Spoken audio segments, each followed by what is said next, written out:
Thanks for joining me for the Raleigh Durham, Chapel Hill, and surrounding area market update. Today's October 1st, 2022, and my name is Linda Nuxall. I'm with eXp Realty in Raleigh, North Carolina. Every month, I'm going to be giving you an update on what's going on in our housing market. I started doing this back in January this year because our market was so fluid and things were changing so quickly. And in June, we noticed a shift in the market and it slowed down a bit. So now I'm just doing it once a month. But now people like you are waiting to see what's going to happen with these prices and if they're going to go down or not, and when is the right time for you to buy. So hopefully the information I provide for you today is going to help you determine when you want to make a move.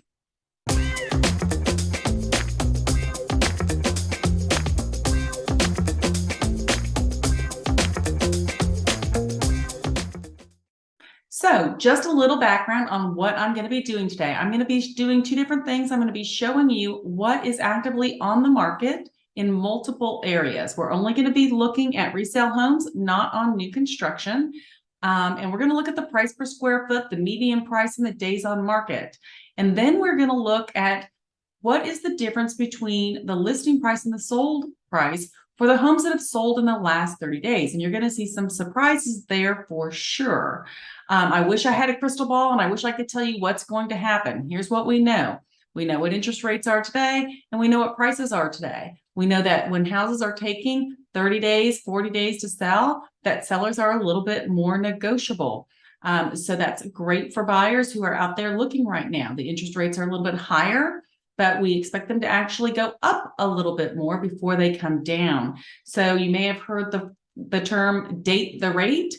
That just means go ahead, lock in on the rate. And when those rates come down, hopefully in the future, you can refinance into something a little bit more comfortable. But now's an opportunity for you to negotiate a little bit more with the seller. The big change we're seeing in this market is with our non-refundable due diligence money. You may have remembered earlier this year, people were giving $25, $50, $100, $200,000 in due diligence. That's non-refundable money before they've done an inspection or an appraisal. Well, we are not seeing things like that anymore. We are still seeing some multiple offers. And in those cases, you may see high due diligence money. But we're getting back to the basics with the due diligence money, and we're seeing numbers closer to maybe $2,000 or $3,000 in the lower price points, maybe $5,000, $10,000 in a little bit of a higher price point. And then we're also offering that earnest money that we sort of stopped doing when the due diligence prices were so high. So that's where we're at. Now I'm going to go ahead and share my screen and show you what's going on. Okay, starting off in Apex, North Carolina, and just a reminder, we are only looking at resale homes. There's no new construction in this data. In Apex, North Carolina, resale homes currently for sale. The median price is $520,000.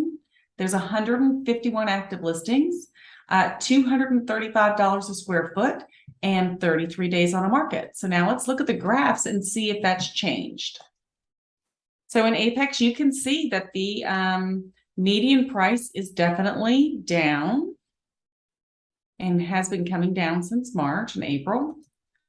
The price per square foot is actually still in line with where it was in April, not far off. We had a little bit of a spike, but now it's sort of about the same. So no significant change there. In Cary, our median price is $583,000. We have 198 active listings, $247 a square foot, 29 days on the market.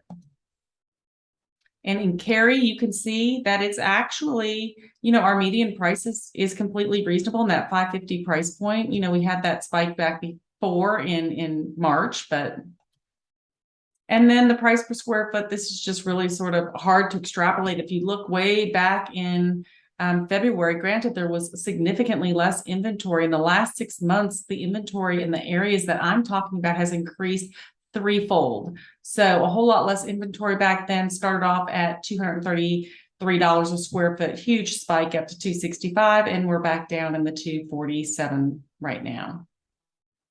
In Chapel Hill, the median price is $675,000. We have 136 active listings, $260 a square foot, 37 days on the market in Chapel Hill as well. So interestingly enough, Chapel Hill is still doing extremely well.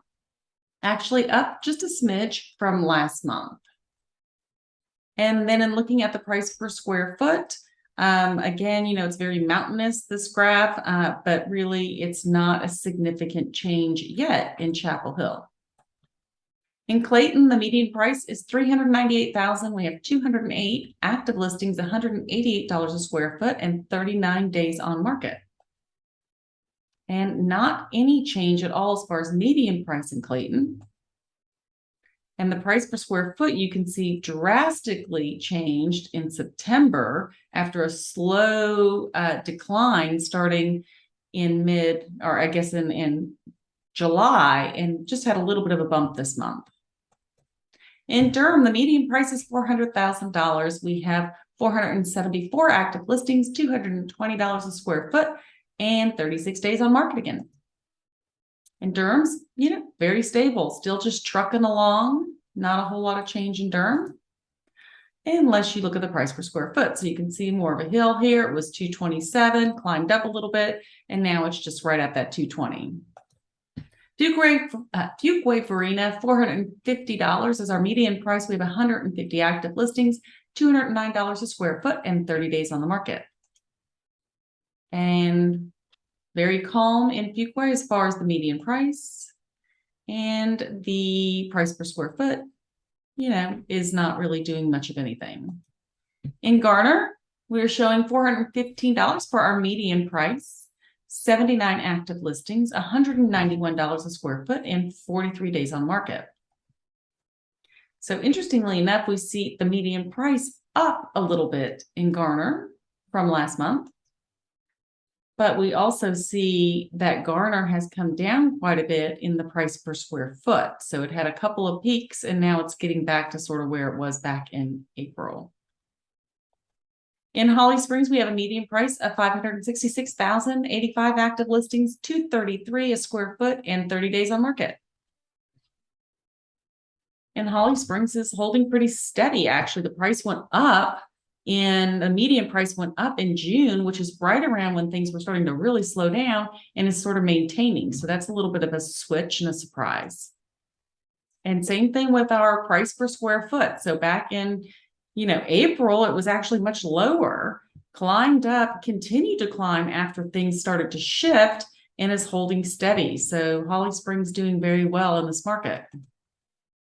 In Raleigh, we're showing a median price of $445,000, 781 active listings, $227 a square foot, and 33 days on market. And there you have it. Just not a whole lot of change in Raleigh in the median price.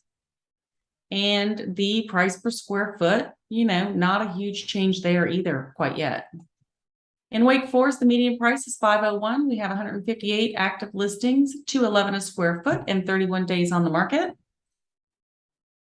And Wake Forest is looking pretty stable still, also in the price per square foot. So now we're going to go and we're going to look at the price difference. This slide was originally called "How much over the listing price are people paying for the house?" Well, that's not the case anymore. So now we're just going to look at the difference between the list price and the sold price in different price points for all the areas we're covering. And we're just looking at the month of September. So down here, you can see all the towns I'm covering in this video. And then in parentheses, you'll see how many homes sold in this price place closed in the last 30 days. So Apex didn't have anything under $300,000 in September that closed. Cary had 6, and it was like just $1,000, $2,000. Chapel Hill had 10, and it was $4,000 under the listing price. So in Durham, we actually saw a little bit over, but very, very insignificant unless you look at Wake Forest, which had 6 homes and was like $12,000, $13,000 under the list price. So moving on to the $300,000 to $500,000 price point, you can see Chapel Hill still doing really well. 21 listings sold in September in Chapel Hill that were priced from $300,000 to $500,000, and they fetched $15,000 over the listing price. So somewhat reminiscent of the last few months. Cary, on the other hand, a very desirable part of town that historically does extremely well, had 47 closings, and they sold for $15,000 under the listing price. So a lot more under than over at this point. Moving into the $500,000 to $800,000 price point, we see something that might be surprising to a lot of you, which is over the listing price pretty much across the board with the exception of Wake Forest. So, and we're seeing $20,000, $25,000 over. Granted, this price range of $500,000 to $800,000 was seeing $50,000 to $75,000 over just 6 months ago. So it's working its way down. It's just not quite there yet. Unless you're looking at Wake Forest, we had 45 closed sales, $17,000 under the listing price was our median.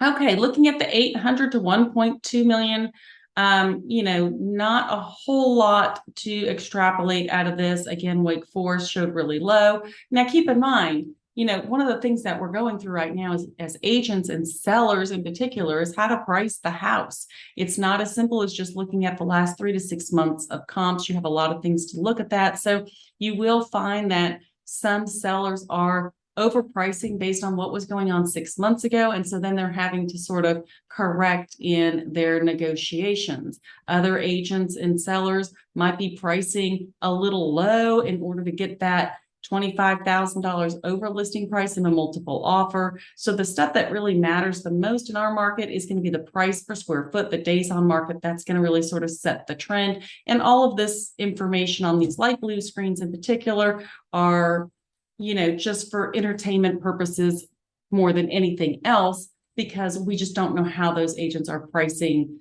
these homes that have closed.